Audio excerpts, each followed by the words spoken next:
Salut à tous, alors c'est Frédéric Delavier. Alors ce matin à 5h42, je voulais vous faire une petite vidéo suite à la vidéo précédente que j'avais fait sur nos comportements malsains et nos pulsions malsaines de voyeurisme.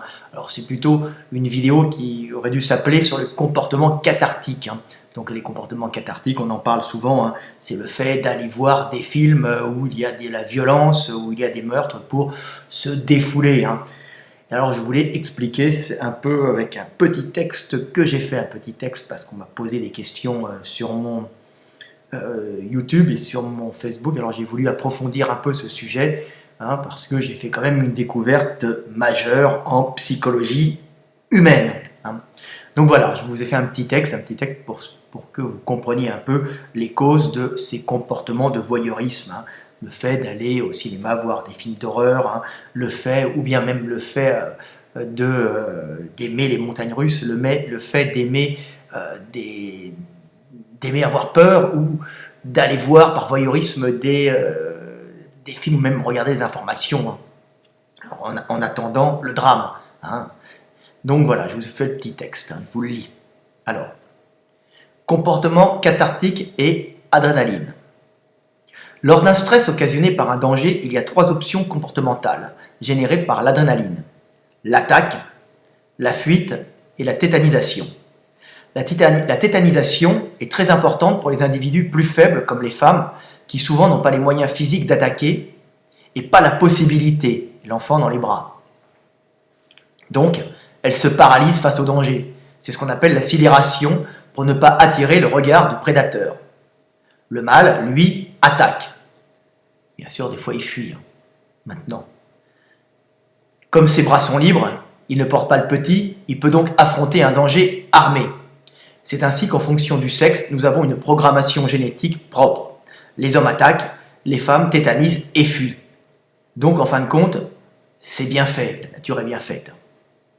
Pour ce qui est de ma théorie sur les comportements cathartiques, elle est pour moi une affirmation. Fuyant un prédateur, quand un de tes potes se fait attraper ou que le danger est maîtrisé, la décharge d'adrénaline cesse, laissant place à des décharges hormonales relaxantes. Des opioïdes, on ne connaît pas tout, mais il y a un ensemble de décharges à ce moment-là qui se met en place. Donc voilà. Relaxantes, permettant, alors ces décharges hormonales relaxantes permettant une récupération de l'organisme par afflux de nutriments. Toujours cette foutue calorie, il faut régénérer l'organisme. Si les décharges d'adrénaline continuaient longtemps, tu finirais par détruire ton organisme par sténose des vaisseaux sanguins, entre autres. Une terrible vasoconstriction destructive à la longue. Sans compter l'épuisement du système musculaire trop boosté qui finirait par accumuler trop de déchets métaboliques, entraînant sa destruction. C'est pas top pour le cœur. Voilà, c'est ainsi qu'après un stress, nous nous sentons bien et que le malheur des autres nous rappelle inconsciemment notre passé de proie et de prédateur. Nous nous relaxons après un film d'horreur où une bande d'ados se fait découper à la machette et ouvrir au crochet de boucher par un serial killer masqué. Ou après des infos dramatiques que nous suivons avec voyeurisme, ou un tsunami, où des terroristes génèrent massivement la mort. Ouf, pas la nôtre. Façon sans risque de s'inonder d'hormones relaxantes. Ce sont des comportements malsains mais profondément ancrés en nous qui nous ont permis de survivre. Comprendre notre animalité permet de la maîtriser, mais surtout de pardonner aux autres et à soi-même. Si je vous bouscule et je vous remets en question, c'est pour votre bien, pour faire de vous des hommes libres et instruits, agissant en toute conscience et ne subissant plus votre programmation. Voilà, c'était un peu une petite vidéo pour expliquer les causes de ces comportements. Beaucoup de gens s'interrogent, vous devez avoir ça au fond de vous, des fois. Alors il y en a qui vont dire, moi je ne suis pas comme ça, mais c'est faux, on l'a au fond de nous, le fait d'être des fois attiré, de regarder un film d'horreur, on est là, on regarde avec un voyeurisme, en plus on se dit c'est pas malsain parce que on ne se réjouit pas ce sont des acteurs, bien sûr, mais ça fait un peu peur, on est surpris. Et après, on a nos décharges de produits relaxants qui permettaient à la base, après avoir fui ou attaqué une proie, après avoir agi face à un danger, hein, et ça permettait au corps qui avait été boosté par des hormones, par l'adrénaline, hein, des hormones qui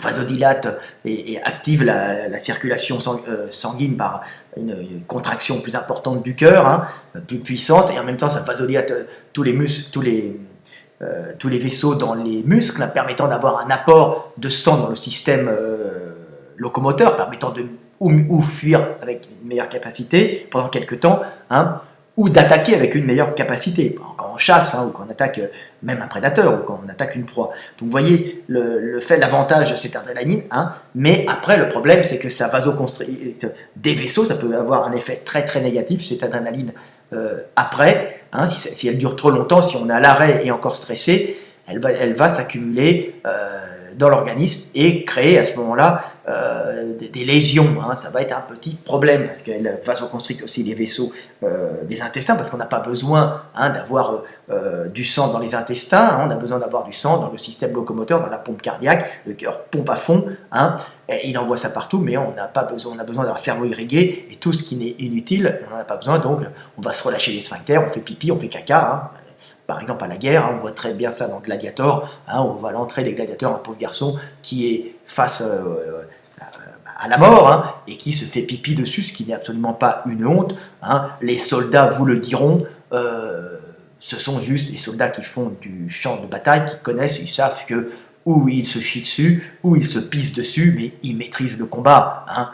Dire, comme je dis tout le temps, quand je me fais agresser dans la rue, les mecs, moi je me pète dessus, mais le mec qui est en face, je vais lui défoncer la gueule, c'est l'adrénaline. Je connais les effets de l'adrénaline, je les maîtrise, j'en ai rien à foutre d'avoir mes sphincters qui se dilatent et la merde au cul. Le mec qui est en face va passer un sacré quart d'heure et je vais essayer d'éliminer le danger. Donc je maîtrise ça, mais c'est l'adrénaline, hein, ça s'appelle l'adrénaline. Mais le problème, si ça dure trop longtemps, ça va générer des pathologies qui peuvent être lourdes, hein. C'est-à-dire que vous allez accumuler trop de déchets dans l'organisme, hein, et vous risquez d'avoir des crampes, les muscles risquent de ne plus pouvoir évacuer ces déchets, hein, et vous risquez d'avoir des destructions d'une partie du moteur, hein, moteur musculaire bien sûr. Quand c'est un muscle qui se crampe, ça va, quand c'est le cœur, c'est déjà moins drôle, hein. Donc voilà, sans compter les vasoconstrictions, quand l'adrénaline se met va faire des dilatations, vasoconstriction, va y avoir un problème, on peut avoir des problèmes aux yeux, problèmes au foie, problèmes dans les vaisseaux, un peu dans les organes internes, ça peut être très gênant, trop d'adrénaline, hein. Donc c'est pour ça que après le stress, quand le stress est terminé, qu'est-ce qu'on fait, hein? L'organisme, hein, vous voyez que le stress est terminé, il y a un message que vous percevez inconsciemment, c'est que l'organisme perçoit inconsciemment, vous avez vu ça, et à ce moment-là, on met l'organisme au repos et on envoie des hormones relaxantes pour redilater, refaire venir des nutriments et permettre à l'organisme de se régénérer rapidement et en même temps de dégager plus facilement toutes ces molécules d'adrénaline. Alors vous avez des opioïdes, comme me disait Gundy l'autre jour, ça doit être après un stress, ça doit être des opioïdes, hein, des relaxants, des calmants qui arrivent dans l'organisme. Donc c'est un peu ça que recherchent les gens en voyant des films d'horreur, hein, ou en regardant des informations. Alors c'est un système qui est à la base automatique, hein. On voit ça, je me suis aperçu de ça quand on voit les films animaliers dans les parcs du Kenya, hein. On voit, c'est extrêmement filmé par les touristes, mais aussi les scientifiques. Les animaux sont habitués aux hommes là-bas, puisque ce sont des parcs, donc ils vivent en toute liberté sans avoir d'angoisse pour les hommes qui sont des voisins inoffensifs qui n'agissent pas dans leur biotope, hein. Ils sont là, ils finissent par s'y habituer. On peut aller caresser des rhinocéros, hein, qui sont habitués à vous. Donc on voit ça là-bas, hein, quand des lions, un groupe de lions arrive sur son terrain de chasse, et quand les gazelles ou les zèbres les voient, ils partent dans tous les gnous, hein, les antilopes les voient, ils partent dans tous les sens, hein, affolés, avec des charges d'adrénaline à fond.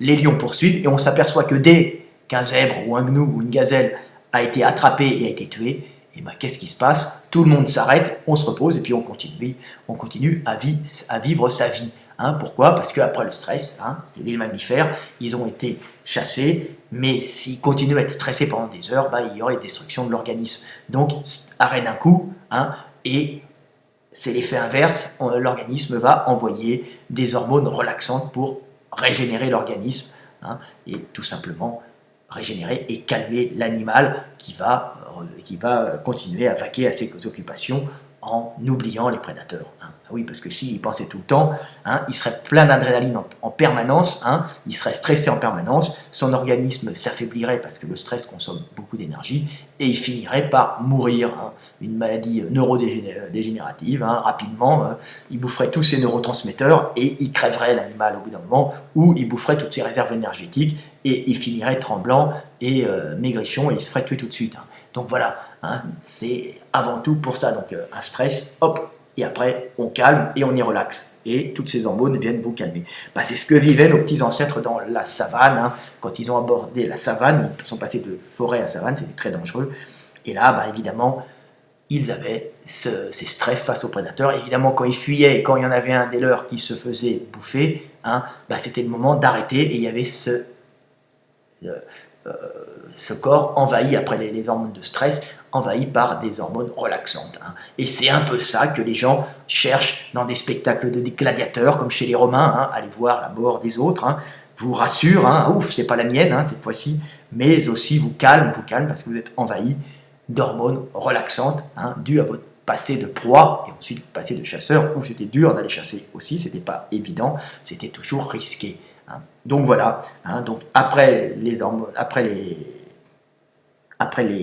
molécules de stress, bah, les molécules de relaxation, et c'est ça que les gens vont chercher. Alors c'est beaucoup plus facile d'aller chercher ça quand il n'y a pas beaucoup de danger, hein, un film ou un film d'horreur, hein, comme je dis tout le temps, c'est pas très dangereux, on a peur, mais on sait que c'est faux. Hein. Une catastrophe, ce n'est pas celle qui est arrivée chez vous, donc ça va, ça calme. Mais quand ça arrive près de chez vous, je peux vous dire que vous êtes stressé à fond la caisse. Hein, et qu'un stress répété, un stress proche de vous et qui risque de revenir, surtout pour les hommes, ça détruit. Mais alors ça détruit les hommes plus que les animaux, parce que les hommes ont le verbe, et par le verbe, ils se remémorent le passé et ils n'arrêtent pas de penser à l'avenir. Donc en pensant à l'avenir par le verbe, hein, je vais faire ça, je vais faire ci, hein, les animaux peuvent le penser mais de façon beaucoup plus lente et beaucoup moins efficace, car ils n'ont pas la compression de données en mots et ils n'ont pas de notion de temps, comme je vous l'expliquais dans le langage. Hein. Donc l'homme, par contre, peut envisager l'avenir et se souvenir du passé, c'est extrêmement bien pour construire les actions futures, mais par contre, c'est un peu gênant parce que ça génère des angoisses et des angoisses destructives, hein, parce que comme vous vous souvenez plus facilement du passé, ça consomme moins d'énergie puisque les données sont concentrées, les données sensorielles hein, qui vous relient au monde sont concentrées sur deux mots, c'est une mémoire vive. Hein. Vous pouvez penser plus rapidement, mais aussi vous pouvez vous angoisser pour des dangers qui ne sont pas forcément là, hein, pour des dangers futurs ou des dangers passés, ce que les animaux ont plus de mal à faire. Donc c'est le problème de l'homme, c'est de gérer ses angoisses, et nos angoisses sont très destructives. Hein. Alors pas ces angoisses-là, ces angoisses de voyeurisme malsaine, celles-là, on se les génère ou uniquement pour la bonne raison qu'on sait que ce ne sont pas des angoisses permanentes et répétitives. Hein. On va générer une petite peur pour avoir les bénéfices de cette peur. Hein. On regarde une catastrophe, hein. On regarde des informations où il y a eu des attentats, hein. On dit que c'est horrible, c'est affreux, mais d'un autre côté, on est ouf, c'est pas moi qui suis passé et je risquais rien parce que moi j'étais dans la ville d'à côté. Hein. C'est à peu près ça, c'est l'homme. Alors votre côté malsain, malheureusement, d'attendre la mauvaise information, hein, ce n'est pas de votre faute, c'est parce que vous étiez programmé pour générer des drogues relaxantes, après avoir vu un de vos copains se faire tuer. C'était le signe, hein, ou le signe indiquant stop, on arrête le stress et on passe en mode drogue relaxante. Voilà, et c'est juste ça.